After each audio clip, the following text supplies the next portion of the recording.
You are listening to How to Get Over Your Ex, episode number 227, Backsliding in Your Breakup.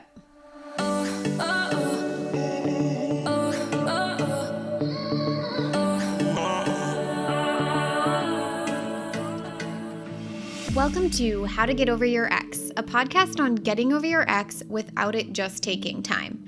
I'm your host, breakup coach Dorothy. Let's turn your pain into power and your heartbreak into happy. Hello, beautiful brave hearts. Happy Valentine's Day week. If you are feeling lonely right now, you must come hang out with me. I'm spending the whole week with all of my brave hearts in the 5-day How to Get Over Your Ex training. It's live and it's completely free. You have to come with us. It's going to be epic and magical. It's going to be amazing. We're going to accomplish 5 months of healing in just 5 days. I'm teaching a lot of the topics that I teach on the podcast, but making it in a way where you can take it and apply it to your life. You're going to get feedback from me. It's going to be amazing. You're going to have me as your coach for a whole week. You will leave that 5-day training feeling better, creating closure, and learning exactly how to build your bigger and better life, no matter what your ex is doing. I really want to help you, so you have to come with. It'll be so fun, right? The freedom from your ex is worth it, to be honest, right? Now, I want you to remember that this week is all about you. Like I said, I know that you might be feeling lonely right now, but it doesn't have to be miserable. It doesn't have to be scary, and it doesn't have to be sad. It can actually be a time where you feel connected and loved and supported and free. And that's by coming with us in the 5-day training and surrounding yourself with individuals who are going through it. We already have people in here who are introducing themselves to each other. Everyone's really relating to one another. Some brave hearts are finding out they're in the same city as one another. That's super fun.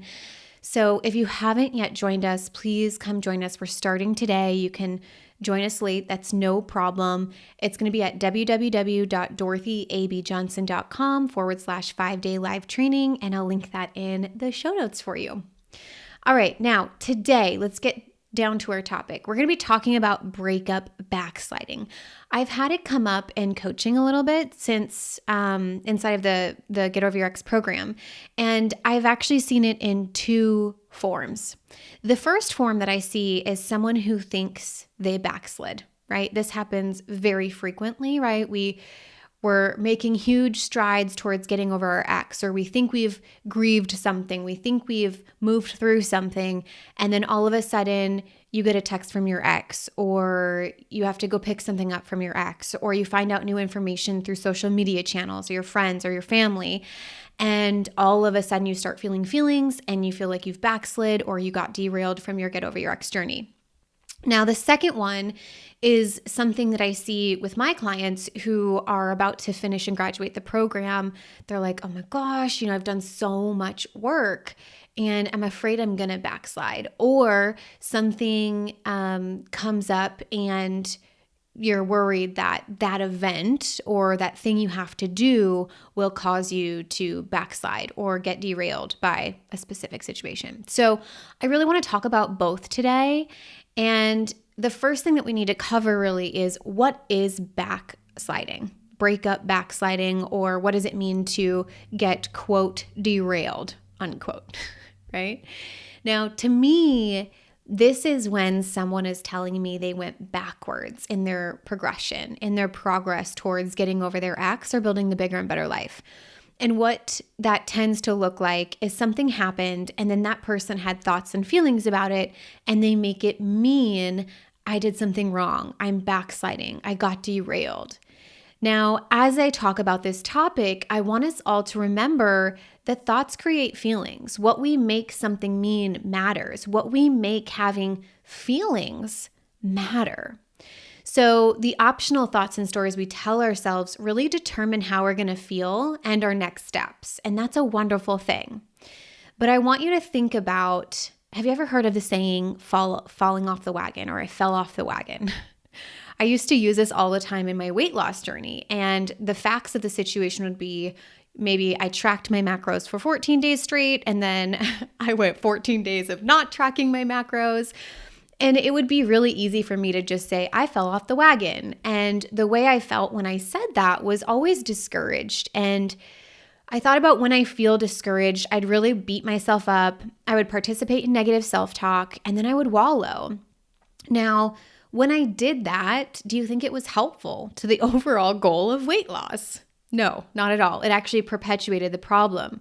However, I thought that number one, what I was saying was fact. Like, hello, of course I fell off the wagon. All of us would agree. In my mind, I thought all of us would agree 14 days off protocol means falling off the wagon.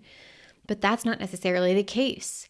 And two, I thought that by admitting that and stating it as if it's fact, it would like kind of, jump me into gear and I'd get going and back on track. But what we see is when I feel discouraged, we actually notice that the opposite happens. So what does this have to do with breakups? And I want to give you 2 real-world examples from my Bravehearts inside of the program. So the first one was I was coaching a Braveheart who is over her ex. She has 0 desire, 0 attachment for her ex. She's at the end of the program, and so she's like so far from where she started. And she's had extremely minimal contact with her ex, but a work thing popped up and she really needed to reach out to him about this topic. And she came to me, she was very worried that this was going to derail her, undo all this work that she's already done. She's in a great place. And that's a very normal feeling, I think. I think a lot of us by default would think and be worried about that, I've done all this work. I don't want this to make my progress go away.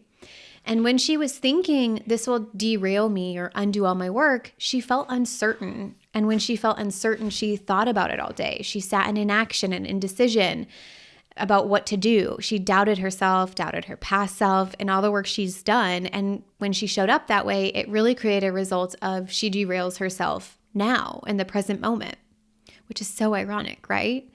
So the pure idea that you're going to derail yourself in the future has the potential to derail yourself in the now, which I just think is so wild.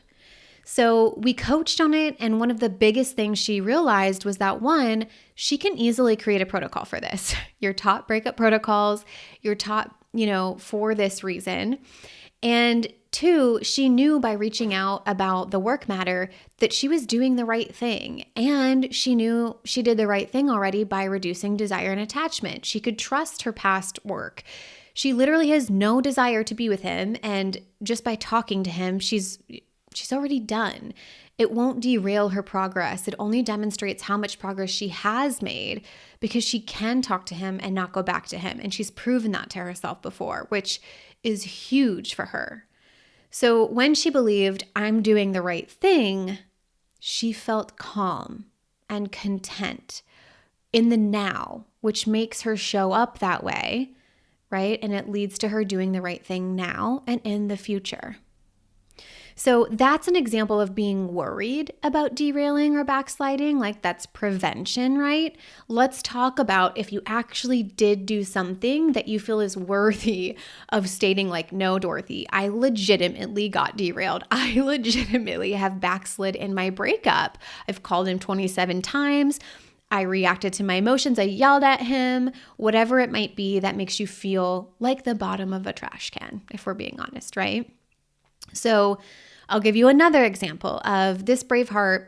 She had her ex's birthday coming up and she texts him happy birthday. This was planned. This was intentional. They're on good terms. She's like, he's a really great guy. There's nothing bad against him. But she texts him happy birthday and he sends a message back saying, thank you. There's mail at the house if and when you want to come by and get it. Very simple, very cordial message. However, what she noticed is in the days following, she experienced kind of some sadness and feeling nostalgic after those messages. And so for the past week after that she experienced those emotions, before she wasn't experiencing those emotions anymore. She thought she had moved through a lot of that. And when this happens, I want you to realize we have options, okay? And our options are more important than you think. So having sadness, having nostalgia, having feelings, we can make having feelings mean I got derailed, which is what she made it mean. And notice what happens when we make it mean that. We make those feelings mean I got derailed, which then she feels shame. At least this client felt shame. So if you're thinking I got derailed, do you feel shame? Do you feel disappointment? What do you feel? And when we've talked a lot about shame on previous episodes of this podcast, but again, as a reminder, shame is such an interesting emotion because it creates a lot of negative self-talk, beating ourselves up, wallowing, thinking poorly of ourselves, being critical. And that, of course, creates the same result we saw earlier of I derail myself now in this present moment. And here's what I like to do always, no matter what happened in the backsliding or the derailing, okay? I love to do an evaluation. Every single student of mine, anytime this topic gets brought up, the first thing we do is we look at what did I do well in that situation? What did I not do well in that situation? And what would I do differently next time? Specifically, what would I do differently next time? Because a lot of times what I find is we don't necessarily do the evaluation to figure out where we went wrong. We do the evaluation to figure out what we've done right. And I think a lot of times what my clients see is that they wouldn't actually choose to do anything differently. Even in this situation, she wouldn't choose to not text him, right? There's nothing specifically that she would have done differently next time. And that's really what she found was like, no, I wanted to text happy birthday. I made that as an intentional decision. I wanted him to respond the way he wanted to respond. And that's what happened. And I didn't do anything I regret or say anything I regret. But notice how interesting that is, right? She says all of that, but yet she's making the emotional experience she has mean I got derailed or I backslid. And that's where, from that place of realizing we don't actually want to do anything differently, just because I'm feeling feelings of sadness and nostalgia, does that mean I have to make it mean I got derailed? Or could that mean, of course I noticed sadness because I really cared about this person? Or sadness doesn't mean I want to be with him still? Or sadness doesn't mean I'm not right where I'm supposed to be? Or I'm making progress because I didn't react or send a message I regret? It's so important that you focus on what you did right, even in situations where seemingly everything went wrong, because what you focus on grows. Focus on what went well, and you'll create more of what goes well. Now, that doesn't mean we negate the things that we want to do better. Of course, there are going to be times where we want to do something differently and do it better, but we can accept them and realize this is all progress. Even if I show up as a hot mess, this can be progress. Just recognizing I tried it and I majorly failed. I don't think there's anything, I don't think backsliding or derailing is really a thing, to be honest. Sometimes even people will go all the way back to their ex to realize how bad it is with them before they realize they don't want to be with them anymore. And is that backsliding or is that huge steps forward? An example of this, I feel like, is I grew up in a place called International Falls, Minnesota. It's freezing.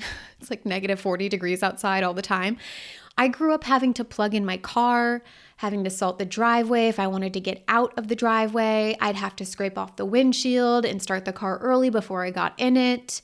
And sometimes it'd be so cold that I would close the door of my car and the plastic bumper would snap off. I kid you not. So growing up, I didn't realize it was that bad. I was just like, this is the way life is. And some of you have been in relationships for so long, you don't realize there's another option, that it doesn't have to be this hard. And then you get out and you're like, oh my gosh, wow, I'm opening my eyes up to all this new stuff. Just like I got out and I went to Florida and I was like, wow, the sun, it comes out on a consistent basis. It's warmer outside than it is inside. I don't have to scrape my windshield off every day. And the crazy part was I forgot about how bad it was to live in cold weather until it got cold here. My plants all frozen died. I hated walking Tinkerbell in the cold. Thank God I didn't have to plug in my car or things like that. But I really have no interest in living long-term anywhere where it's cold. And if it wouldn't have gotten cold here, sometimes I forget that I don't want to do cold again. And that's just like your ex. Just the smallest little taste of what you used to deal with will remind you, yeah, that's a no. Thank you, but no thanks. And to me, that's not backsliding or getting derailed. That is gathering data. It's getting a reminder. It's gathering more information and making steps forward and closer to what you truly desire. And that doesn't mean I won't take note of things that I could do better next time, but I'm not going to beat myself up over something that has already happened that I showed up the best that I could in that present moment. So here's what you can do if, one, you're the person who's worried you might get derailed. Number one is decide what ideal looks like. How do you want to handle this situation? 2, commit to showing up that way. 3, I want you to practice showing up that way until the given event. And 4, evaluate how you did after the event and move on from it knowing you practiced. And even if that practice wasn't the best practice, it wasn't the championship game.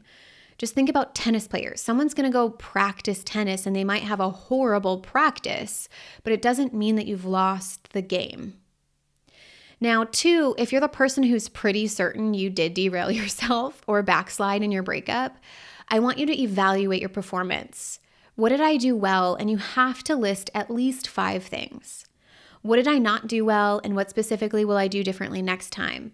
Not, what will other people do differently? Because that's not what we're in control of here. But decide for you, is there anything I would do differently next time? And if there is, what is it specifically that I would do differently next time? Number 2, decide that this gave you insight into what you needed for your next level growth. How did this get you closer to being over your ex and building your bigger and better life? And lastly, move forward. Do not dwell. Do not sit there and ruminate about it forever. You evaluated it. You're complete. You know exactly what you're doing next time, and get going. All right, my beautiful brave hearts, I am so excited to see you this week and meet you inside of the 5-day training. I cannot wait to help each of you and interact with each of you. It's going to feel like in real life, but through Zoom. Let's freaking go. I love you to pieces, and I hope you have an amazing Valentine's Day week. If you're wanting to completely change the entire trajectory of your breakup, let's go. Come with me. You can sign up at dorothyabjohnson.com/5-day live training. And that's like the number 5. Don't spell out 5, but it's the number 5. So again, it's Dorothy, A as in apple, B as in boy, Johnson.com/5, the number, day, DAYLIVE, training, TRAINING. And I'll go ahead and drop that in the show notes for you. But I seriously cannot wait to spend 5 whole days with you. We are going to shift everything for you. I'm ready to see you build a life that is so much bigger and so much better than the one that you had with your ex. Not only to show your ex, that's awesome, that's fun, but more importantly, to show yourself that you can and will do this. Let's fucking go. I cannot wait. I love you. Can't wait to meet you inside. Eek! I'll see you soon.